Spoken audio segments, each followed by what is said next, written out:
மாவட்ட மற்றும் கீழமை நீதிமன்ற ஆட்சேர்ப்புக்கான இப்போ சர்டிஃபிகேட் ரீஅப்லோட் பண்ண சொல்கிறாங்க பார்த்தீங்களா. இதை பற்றி நிறைய பேர் கால் பண்ணிட்டே இருக்கீங்க. அதான் இமீடியட்டாக வீடியோ அப்லோட் பண்ணுறேன்.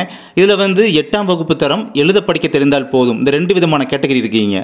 ஓஏ அப்புறம் அதுக்கப்புறம் அந்த மசால்ஸ் including all postings, okay, various posting, ஓகேவா.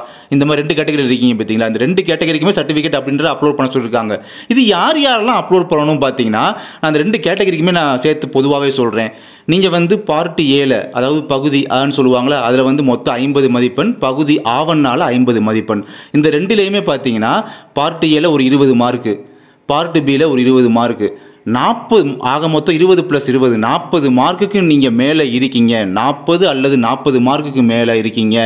100க்கு இந்த 40க்கு மேலே இருக்கீங்க அப்படின்னா நீங்கள் இந்த சர்டிஃபிகேட் ரீஅப்லோட் பண்ணுறதுக்கு தகுதியான நபர்கள் நீங்கள் அப்ளை பண்ணலாம். ஸோ இவங்க மட்டும்தான் அப்ளை பண்ணணும், ஓகேங்களா. 40 கீழே இருக்கிறவங்க அப்ளை பண்ணக்கூடாது, அப்ளை பண்ண தேவையில்லை. அவங்களுக்கு அந்த சர்டிஃபிகேட் ரீஅப்லோட் ஆப்ஷனே ஓப்பன் ஆகாதுன்னு நினைக்கிறேன். I think so. ஓகே, இதுதான் கான்செப்ட், ஓகேங்களா. இதுக்கு வந்து நீங்கள் உள்ளே போகிறதுக்கே உங்களோட ஐடி பாஸ்வேர்டு மறந்து போச்சு அப்படின்னா, பாஸ்வேர்டு மறந்து போச்சுன்னா நீங்கள் ரிகவர் பண்ணிக்கலாம். ஐடி மறந்து போச்சுன்னா அதுக்குரிய இந்த மெயில் ஐடி இருக்கும் பார்த்தீங்களா, இன்னொரு ஆப்ஷன் இருக்குது. மெயில் ஐடியை போட்டு பாஸ்வேர்டை வந்து நீங்கள் மீட்டமைச்சுக்கிட்டு இன்னொரு லாகின் பண்ணி உள்ளே போய்க்கலாம். ஸோ இதுதான் கான்செப்ட் சொல்லியிருக்காங்க, ஓகேங்களா. இதுக்கு டேட்லாம் சொல்லிட்டாங்க. 23ஆம் தேதி முதல் 26ஆம் தேதி வரை. அது மாலை 6 மணி முதல் மாலை 6 மணி வரை டேட்டு டைம்லாம் சொல்லிட்டாங்க. இதுக்குள்ளே நீங்கள் வந்து 3 நாள் டைம் கொடுத்துருக்காங்க. நீங்கள் அப்லோட் பண்ணணும். என்ன சர்டிஃபிகேட்லாம் அப்லோட் பண்ணணும் அப்படின்றத பார்ப்போம். இப்போ நம்ம யாரெல்லாம் அப்லோட் பண்ணணுன்றதை பார்த்துட்டோம். என்னென்ன சர்டிஃபிகேட் எடுத்து பார்த்தோம்னா, மொத்தம் 5 விதமான சர்டிஃபிகேட் கேட்குறாங்க. ஒன்று டிசபிள் பர்சனாக இருக்கீங்க அப்படின்னா டிசபிள்ஸ்க்கான சர்டிஃபிகேட் இருக்கும் பார்த்தீங்களா, அதுதான் நம்பர் 1. நம்பர் 2 பார்த்தீங்கன்னா பிஎஸ்டிஎம் சர்டிஃபிகேட். அது நார்மல் கவர்மெண்ட் ரிசர்வேஷன் அந்த பிஎஸ்டிஎம்மாக இருந்தாலும் சரி, அதாவது கவர்மெண்ட் எய்டட் பிஎஸ்டிஎம்மாக இருந்தாலும் சரி, இல்லாட்டி ப்ரியாரிட்டிக்கு உண்டான அந்த பியூர் கவர்மெண்ட் ஸ்கூலில் படித்த பிஎஸ்டிஎம்மாக இருந்தாலும் சரி, பிஎஸ்டிஎம் சர்டிஃபிகேட் இருக்கிறத நீங்கள் அப்லோட் பண்ணிடும். ஆல்ரெடி கொடுத்துருங்க அப்படின்னா இங்கே அப்லோட் பண்ணிக்கோங்க.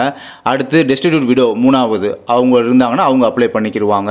எக்ஸ் சர்வீஸ் மேன் 4வது, அவங்களுக்கான சர்டிஃபிகேட் இருந்தால் அவங்க ரீஅப்லோட் பண்ணிக்கிடுவாங்க. இவங்களாம் ஆல்ரெடி நீங்கள் அப்ளிகேஷன் அப்ளை பண்ணவங்களாம் இப்போ திரும்ப ரீஅப்லோட் பண்ணுறாங்க. அடுத்து ப்ரியாரிட்டி சர்டிஃபிகேட்டு. அது எனி ப்ரியாரிட்டி, 20 வகை ப்ரியாரிட்டியில் எந்த ப்ரியாரிட்டியாக இருக்கீங்களோ நீங்கள் சர்டிஃபிகேட்டை வந்து அப்லோட் பண்ணணும். பட் இதில் டவுட்டு கேட்பீங்க, என்கிட்ட நான் பிஎஸ்டிஎம் ப்ரியாரிட்டி என்கிட்ட எதுக்கு, அப்போ நான் பிஎஸ்டிஎம்லேயே அப்லோட் பண்ணணுமா கேட்பீங்க 2வதுல. ஆமாம், நீங்கள் பிஎஸ்டிஎம் சான்றிதழை நீங்கள் அப்லோட் பண்ணணும். ப்ரியாரிட்டியில் உங்களுக்கு பிஎஸ்டிஎம் இருந்தாலுமே அதிலே வந்து பிஎஸ்டிஎம் அப்ளை பண்ணி வைங்க. இப்போ ப்ரியாரிட்டியில் வந்து எனக்கு மொத்தம் 3 ப்ரியாரிட்டி இருக்குது. அப்போ என்ன பண்ணுறது அப்படின்னா, 3யுமே நீங்கள் ஒரே டாக்குமெண்ட்டாக மெர்ஜ் பண்ணி 3 டாக்குமெண்ட்டே ஒரே பிடிஎஃபாக டாக்குமெண்ட்டுக்குள்ளே கொண்டு வந்து மெர்ஜ் பண்ணி அந்த ஃபோல்டரில் நீங்கள் வந்து அப்லோட் பண்ணணும். ஸோ இதுதான் கான்செப்ட்.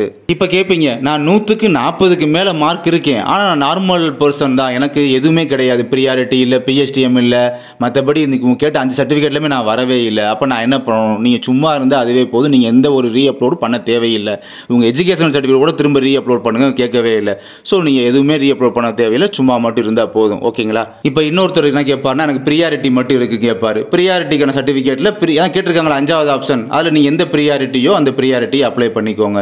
இன்னொருத்தர் என்ன கேட்பாங்கன்னா, எனக்கு நான் பிஎஸ்டிஎம் இருக்குது, அப்புறம் எனக்கு ப்ரியாரிட்டி மற்ற 2 வகை இருக்குது, ஃபர்ஸ்ட் கிராஜுவேட் இருக்குது, இன்னொரு ப்ரியாரிட்டி இருக்குது, கலப்பு திருமணம் இருக்குது. ப்ரியாரிட்டினா அதை சொல்லிட்டேன்ல, மெர்ஜ் பண்ணி ப்ரியாரிட்டிக்குள்ளே ஃபோல்டர் பண்ணி நீங்கள் பிடிஎஃப் அப்லோட் பண்ணிக்கோங்க. பிஎஸ்டிஎம்னா பிஎஸ்டிஎம் ஃபோல்டரில் அப்லோட் பண்ணிக்கோங்க, ஓகேங்களா. இந்த 2 தான் மேஜராக, இந்த 5 சர்டிஃபிகேட்டில் மேஜராக அப்லோட் பண்ணுறது இந்த பிஎஸ்டிஎம் ப்ரியாரிட்டியும் அப்ளை பண்ணி வைப்பாங்க. மற்ற 3 ரொம்ப கொஞ்சம் இருக்கும், கொஞ்சம் லைட்டாக ரேராக இருக்கும், ஓகேங்களா. அதாவது ஊனமுற்றோர், ஆதரவற்ற விதவை, முன்னாள் படை வீரர், ஸோ இந்த இதெல்லாம் இருக்கும், ரேராக இருக்கும், ஓகேங்களா. பட் இதில் வந்து இந்த 5மே இல்லாமல் ஒரு நார்மல் பர்சனாக இருப்பாங்க, அவங்க எதுவுமே அப்ளை பண்ண தேவையில்லை, ரீஅப்லோட் பண்ண தேவையில்லை, ஓகேங்களா. நீங்கள் வந்து எதுவும் பயப்பட தேவையில்லை, எந்த ஒரு ப்ராப்ளமும் இதனால் இல்லை, ஓகேங்களா. அவங்க எஜுகேஷனல் சர்டிஃபிகேட்லாம் இந்த டைம் கேட்கல, அதனால் நம்ம அப்லோட் பண்ண தேவையில்லை. அதுக்கப்புறம் வேறு என்ன சொல்லியிருக்காங்க அப்படின்றதையும் பார்த்துருவோம். இப்போ அவங்க சொன்ன டயத்துக்குள்ளே ப்ராப்பராக அந்த 3 டேஸ்க்குள்ளே நீங்கள் வந்து அப்லோட் பண்ணியிருக்கணும். நாங்கள் டைம் எக்ஸ்டெண்ட் பண்ணி தர மாட்டோம் அப்படின்றத வெளிப்படையாக எல்லாமே தெளிவாக சொல்லிட்டாங்க, ஓகேங்களா. போன டைம்லாம் சர்வர் சரியாக ஒர்க் ஆகனால டைம் கொஞ்சம் எக்ஸ்டெண்ட் பண்ணி கொடுத்தாங்க. பட் இந்த டைம் சர்வர் நல்லா ஒர்க் ஆச்சு அப்படின்னா 3 நாளுக்குள்ளே எல்லாத்தையும் அப்லோட் பண்ண சொல்லுவாங்க, டைம் எக்ஸ்டெண்ட் பண்ணி தர மாட்டாங்க, ஓகேங்களா. அப்புறம் நாங்கள் தவற விட்டுட்டோம், நாங்கள் ரீஅப்லோட் பண்ணல, சர்டிஃபிகேட் ரீஅப்லோட் ஆப்ஷன் எடிட் பண்ணுற ஆப்ஷனுக்கு வந்ததே தெரியாது அப்படிலாம் அதுக்கப்புறம் சொல்லிட்டு நீங்கள் மெயில் பண்ணி வச்சிங்கன்னா அந்த மெயிலை நாங்கள் கன்சிடரே பண்ண மாட்டோம் அப்படின்றது தெளிவாக சொல்லியிருக்காங்க.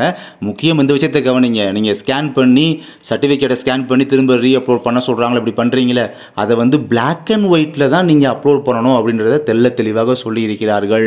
எந்த நிறத்தில்? வெள்ளை மற்றும் கருப்பு நிறத்தில் இருக்க வேண்டும். அதாவது பிளாக் அண்ட் ஒயிட்டில் தான் இருக்கணும். அப்படியே கலரில் தூக்கி அப்லோட் பண்ணிட வேண்டாம். ஓகேங்களா? அண்ட் பிளாக் அண்ட் ஒயிட்டில் இருந்தாலுமே அந்த டாக்குமெண்ட்ஸில் உள்ள டீட்டெயில்ஸ் வந்து எங்களுக்கு கொஞ்சம் கிளியராக தெரிகிற மாதிரி இருக்கணும் அப்படின்றதையுமே சொல்லியிருக்காங்க. ஸோ இதுதான் கான்செப்ட். அப்போ யார் அப்லோட் பண்ணணும், என்னென்ன சர்டிஃபிகேட்லாம் அப்லோட் பண்ணணுன்றது தெளிவாக இந்த வீடியோவில் சொல்லியிருப்பேன். உங்களுக்கு கிளியர் கட்டாக புரிஞ்சிருக்கும்னு நம்புகிறேன். நன்றி.